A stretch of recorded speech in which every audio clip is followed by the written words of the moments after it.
Hey everyone, I'm Klloo, and welcome to the data pack Runechant, A World to Discover. A massive survival data pack filled with magic and mysteries. Experience new seasons as you traverse different biomes, craft and cast powerful spells, enhance your weapons with new forms of brewing, or gain different abilities through trimming equipment, which has also been extended to weapons and tools.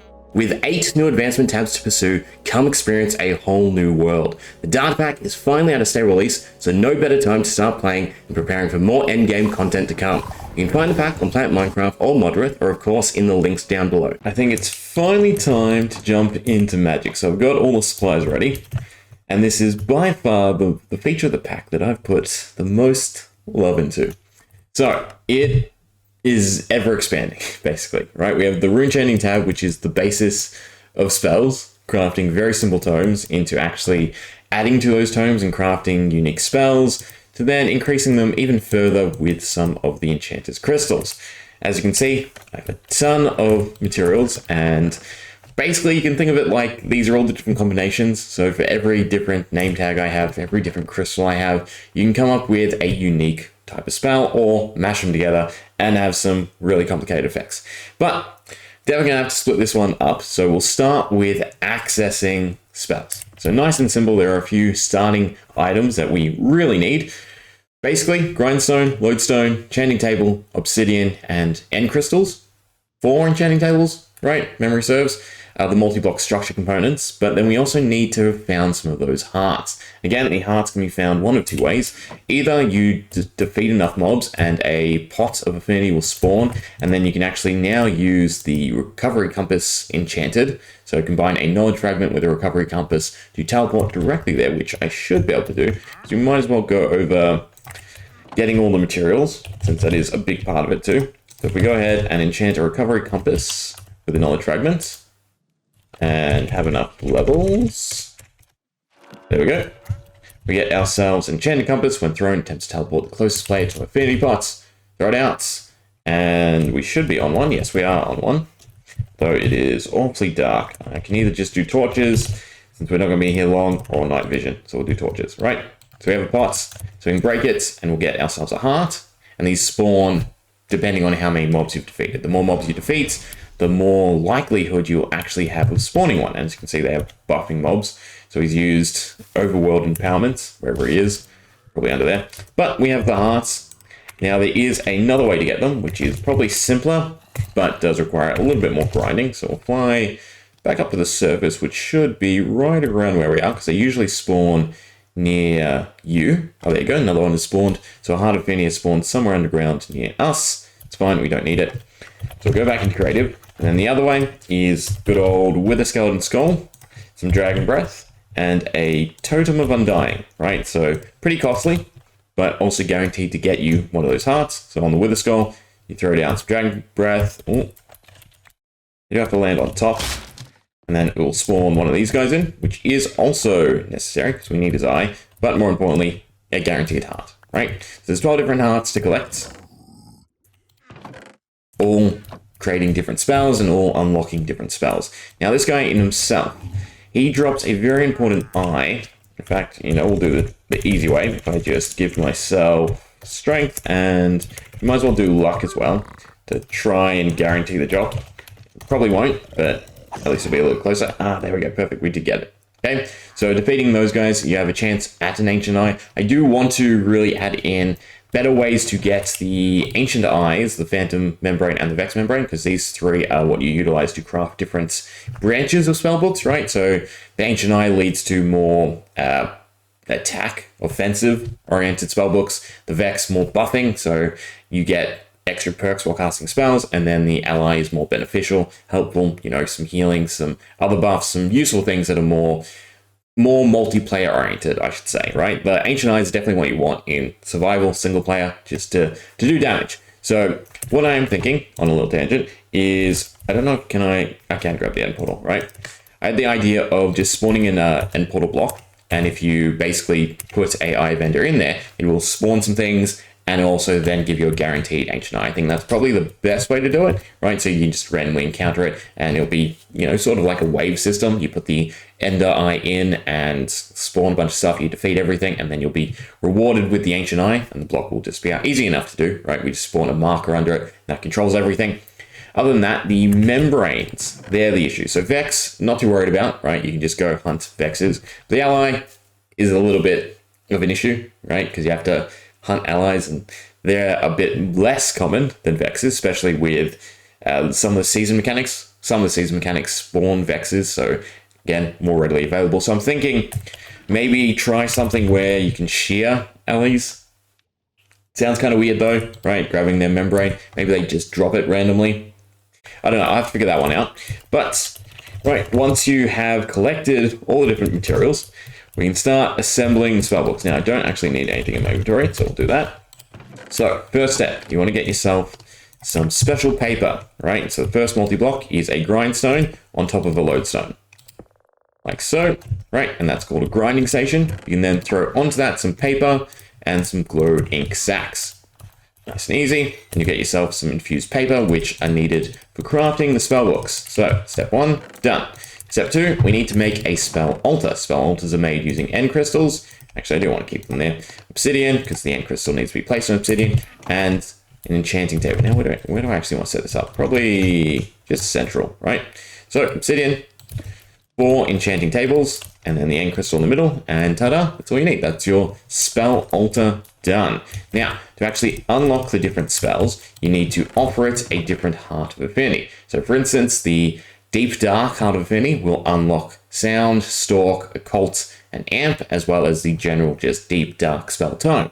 The more hearts you add, the more unstable this will actually grow. So you might notice certain combinations of hearts actually get you benefits, similar to a beacon, and then you go too far and you get some less great effects. But we'll start off nice and simple. Everyone likes fire, right? So we can just chuck the Heart of Fire, gets absorbed, nice little sound effect particle, and then you get the trailing fire around the spell altar to tell you that it is now attuned to that affinity. So how do we go about crafting spellbooks? Well, again, multitude of options. We've got our 3, but then we also have 6 different enchanted books that lead to different spell tomes. That's what I'm trying to say, right? So Sweeping Edge, Impaling, Channeling, Riptide, Curse of Binding, and Quick Charge all will result in a different form of casting mechanism. So for instance, Impaling I know is direct, right? So you just cast in a straight line, whereas Quick Charge is similar, but at a much quicker rate, right? So if we use Quick Charge, we cast at a quicker rate, but less powerful than Impaling.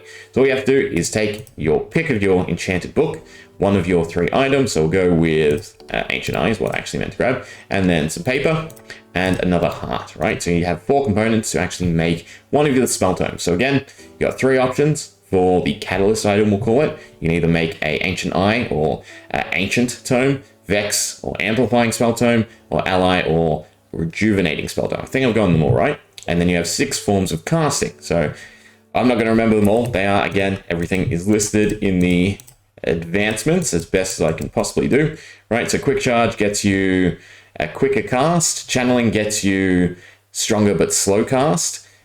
Loyalty will get you cast on yourself, Binding fixed on the nearest entity, Sweeping Edge a frontal cone, Impaling a direct frontal arc, and Riptide will be an AoE spell. So we'll start off with just Quick Charge, and all 4 items can be thrown onto there, and it might take a second, but you will also need experience. I need to continue to stress, because I do this in creative, so you don't know. I've got craft anyway. Everything costs experience. Everything magical, crafting-wise, costs experience. But there we go, we got our tome, and there you go. Oh, I was wrong, it wasn't ancient. Malevolent spell tome, cast spells weaker but quicker, nether affinity.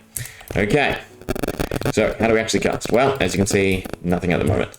If we go back to the advancements, we have lessons in magic, but I'll give you the quick rundown. Basically, all you need is lapis. If you have lapis in your inventory, doesn't matter where, it will then activate, hopefully, should. Oh, yeah, there we go. We are casting.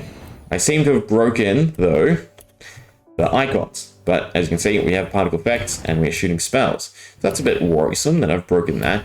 I do think it's the title command, right? So for whatever reason, it resets sometimes, which is a bit obnoxious. But if we do, oh God, I have to do the settings. Let me grab it quickly and see if it fixes it. So these are the settings that should load it, but I don't know. It's broken for whatever reason. Doesn't matter. We can cast. If it's working, it's working. I've run into this issue before, and I don't know what's causing it. Right, it's one of the minor things I have to bug fix, but it's not a big deal to me. Okay, there you go. The other icons work, surprisingly, but the casting, not so much. Oh well. Regardless, we cast, so all you have to do once you have Lapis, right, so it's actually minusing Lapis every time we cast, is just hold down the right click and you can cast. Left click will do a quick cast action. Oh, there we go. That's not good. They are working, but they are the completely wrong icons. Means I've messed up the resource pack. I'm on a later version, so fingers crossed for you, it's working. Again, we'll disregard it. I'll fix it in between this and the next one. We can cast, that's all that matters. So we got our spell tome, we have our spell book. Now, how do we go about upgrading? Well, again, we have access to these spell charms, and we also have access to these enchanter's crystals. Again, we can craft 6 different casting types, 3 different spell tomes, and then there are 30 of these green crystals. Then there are 9 of these red, although the red don't actually give a proper spell effect. All they do is add attributes. And then, oh God, it's 13 by 4, right? So huge multitude of combinations. Hopefully they all work, because again, it's not the type of thing that I've been able to completely test. But, right, to actually upgrade the spell tome and add all these different modifiers to it, what we need to do is unlock some empty slots. And empty slots are a mechanic used to essentially add this pack specific enchantments to an item. So if we go to manipulating shulk, right, we can read past this branch to imbuing with potential. Now there's a few different ways to imbue with potential. In fact, there is 1, 2, 3, 4, 5. You can unlock 5 enchantment slots, if you will, right? So it doesn't matter which one you read. Using an ancient eye, you can enhance an item with an empty slot, allowing it to gain a special runic enchantment. Simply throw the 2 items into an imbuing shulk forge. So an imbuing shulk forge is this construct, which we will build nice and simply here, right? So these 5 pieces, and they just go in the exact order laid out here. So you want to start with the normal shulk. It is a bit loud, but we'll build it here anyway, right? Then the shulk catalyst, the soul lantern, which I usually like to hang from this, so we'll do that, right? It just looks nicer. And then, no, did I mess that up? I did mess that up. Let's try again. This order is wrong. Yeah, but it should be correct here. Yeah, perfect. Okay, Shulk Shrieker, Soul Lantern, which you can't actually place on top. No, okay, good. Soul Lantern, Shulk Catalyst, and then a Shulk Sensor. And there we go, that's our imbuing shulk forge. So now using an ancient eye, we can go ahead and add an empty slot to our spell tome. Again, you need levels somewhere in my functions. Perfect. It's absorbed. And now we have a malevolent spell tome with an empty slot and the empowered ancient eye. So we can go ahead and add a bunch to this, right? So we can use some of these new essence, which will be coming in the season update, or also a shard of power, which we have gone through crafting. It's quite the journey. Hopefully this one also works, because I haven't tried it yet. But we'll do the echo shard first. So now it should have 2 empty slots, which it does. Perfect. So empowered ancient eye and shard of power. Now, fingers crossed, that works. Which I didn't think it will. No, it does. They didn't delete the item, unfortunately. Right, so I will have to fix that up, but we have 3, but not quite right. Again, testing the season stuff. I wanted to add another empty slot because thinking about it, right, again, having the 30 options, having the 4 by 13, easier for me to say than working out. Was it 52? 52 different combinations, plus 30, 82 different things. 5 slots seems a lot more appropriate. But anyway, now that we have the empty slots on a malevolent spell tome, what we can go ahead and do is add some of these different multipliers. So all we have to do is, for the crystals, we have to build another forge, basically, right? Down here we have a shulk forge attuning, but for the actual spell charms, which are through these special name tags, which I didn't show off, so we should probably do that first. Just clean up my inventory a little, keep the spell tome. Right, we just take our crystal, we take out a name tag, and we go over to our Enchanter's Crucible, throw them both in. And there we go. Gets enchanted, and now we can rename it. And basically, they're all listed here. The way it works is you take that name tag, you rename it with a keyword. So ignite, fire, sulfur, impact, all these are the nether or fire keywords. And then you just throw them both onto your spell altar. So if we grab out one of the fire charms, so we've got ignite, fire, sulfur, or impact. We'll go with sulfur, right? So we can throw that and that.